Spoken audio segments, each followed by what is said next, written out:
Are we live?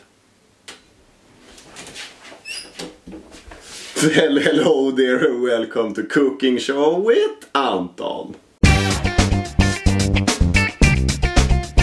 It's very important when you cook that you have to take your dangly things off your body. Otherwise the thing will get in your food and you don't want clothes in your food.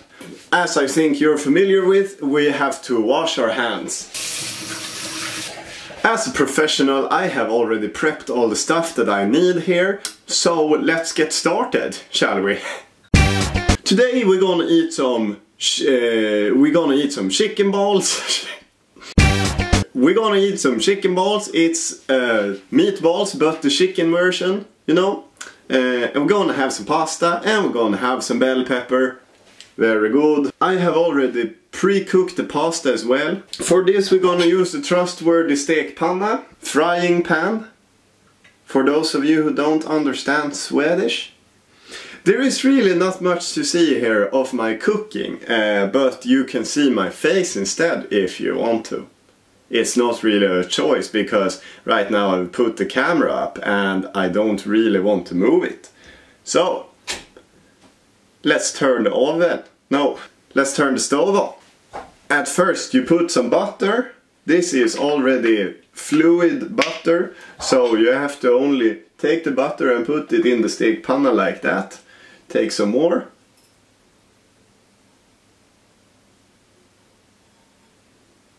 And that's good. If you want to use more, you can always do that. But I prefer to have it perfect. Cutting the bell pepper. This is really important because this is like the third step in your process. To cut the bell pepper you need a little knife. You can always use a big knife as well, but I have a small knife. This is a cutting board. You use the cutting board to cut stuff on. If you don't have a cutting board, you can't cut stuff. The bell pepper is really easy to cut. It's easier than cutting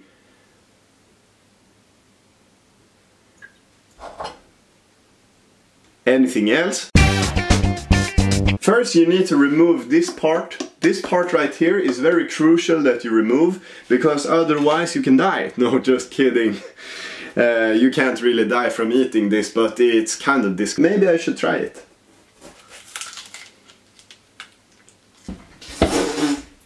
When you have melted your butter in your frying pan, you can always put your chicken balls in the frying pan. It sounds so wrong. This is the chicken balls. You put some chicken balls in the frying pan. I would like to have 6 of them. For those of you who understood that reference, props to you, my guys.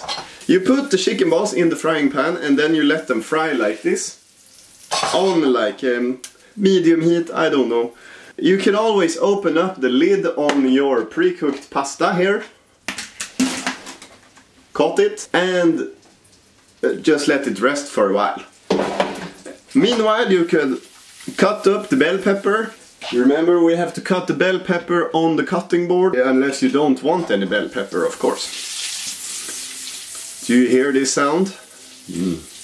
It's the sound of chicken balls cooking. As Per Morberg says, he is a Swedish chef. Vad blir det för mat? When you have found your perfect on your chicken balls, you just put the cut up bell pepper in the frying pan with the chicken balls.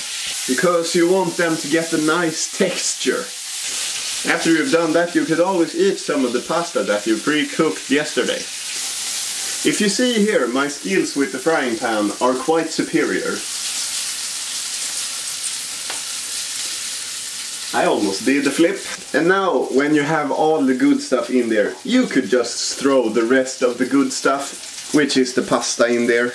Oh, whoop. If you drop some pasta on the floor, you just throw it away in the mouth. Because it's a 5-second rule, you know. And after that, you just cook the meal on the stove for about maybe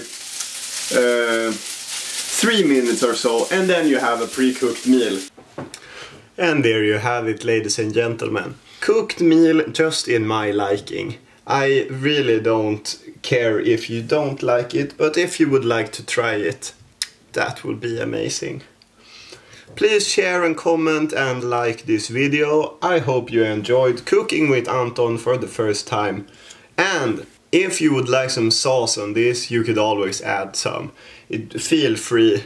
This meal is just what I want right now, so I'm gonna eat it and see ya. Bye.